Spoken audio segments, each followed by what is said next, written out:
What is the biggest mistake I made when firing employees? I've probably hired well over 100 employees. And in that time, statistically, you run into some employees who don't do the job well. They don't do it right. They're not a good fit for the team, something along those lines. And I remember speaking with an HR expert one time. Her name was Lori. And Lori taught me a brilliant concept that I want to share with you today that makes it so much easier to let employees go. It removes some of the awkwardness and pain for the employee leaving. It removes some of the awkwardness and pain for you as the one letting them go. And it protects you from a legal standpoint as well. And here's the technique. She said, whenever you let somebody go, remember, nothing you say is going to make them feel better. So don't drag it on, don't compliment them, don't sit and say a bunch of things. That creates a confusing message, and that whole conversation is awkward. They just want to get out of there. So make it short. And then the second piece, and this is the most powerful, she said, use this line, for the reasons we discussed. I'll give you an example. Hi, Jim. I wanted to talk with you today. This is a difficult conversation, but I wanted to let you know, for the reasons we've discussed, we're letting you go. If you want, you can elaborate for a sentence or two more. You can meet with HR about any procedural questions you have, but here are the next steps, and then you lay those out. You'll be given an opportunity to go to HR and clean out your desk and take your personal belongings, and this is effective immediately. It doesn't always have to be effective immediately, by the way. I've had many employees where I give them days or even weeks. It really depends on the maturity level and the risk of the employee. But here's the magic of this phrase, for the reasons we discussed. And why is that so important? First off, it means that you have already discussed those reasons, that the reasons are very clear. And what that entails is a prior meeting where you explain to the employee, here are the expectations of the job.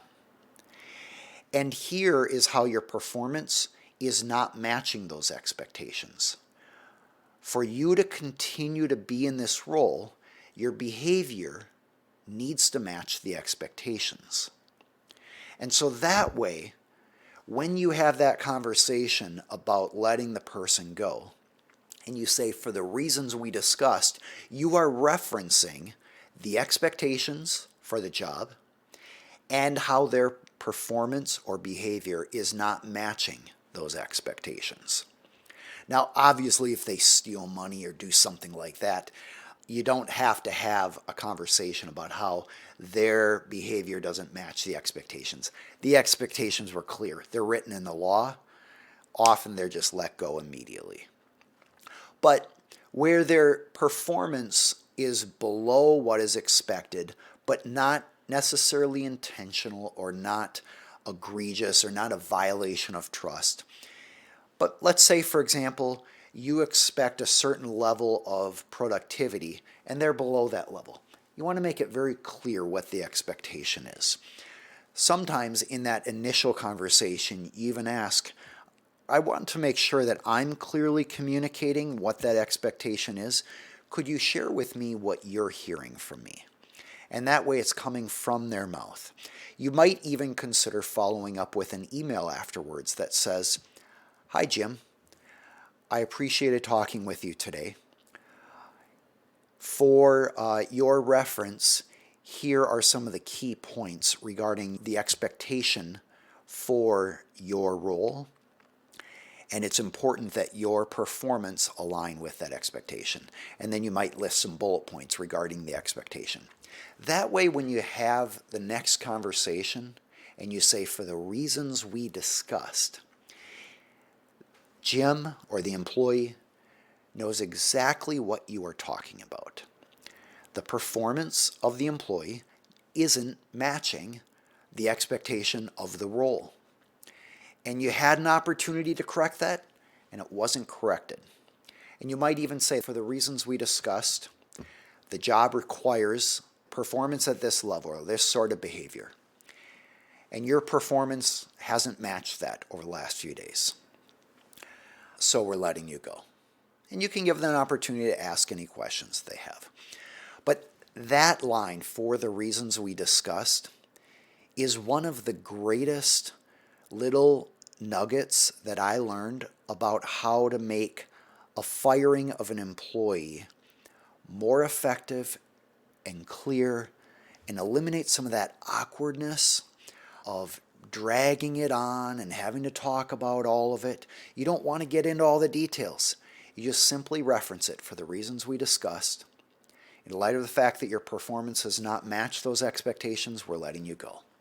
If you would like more information about any of these topics today, if you are interested in a business owner and getting educated on common mistakes business owners make and how to avoid them yourself, you can go to aaronhall.com/free and sign up to get a number of videos and other resources to help equip you prevent problems in your business.